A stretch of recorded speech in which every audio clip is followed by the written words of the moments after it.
Hello, welcome back to Nicole Chinese Mandarin. Last time we talked about how to say something is or was happening.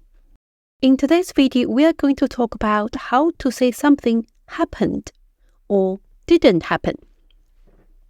Now we'll use le and may. And this time, this le indicated the thing happened. Generally, it's after the verb. And may, negative form. We can't say le. May means the thing didn't happen, should be used before the verb.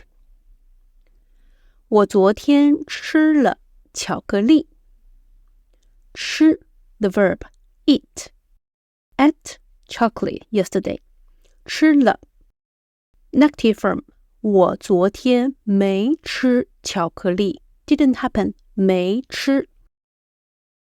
我昨天踢足球了。踢 verb play. 足球 football. This time le after the verb and noun phrase. So the position of le, you can put le directly after the verb. 踢了足球. And you also can put le at the end of sentence, depending on the context. Negative form. 我昨天没踢足球。我星期一去上学了。去 is the verb. Go to school.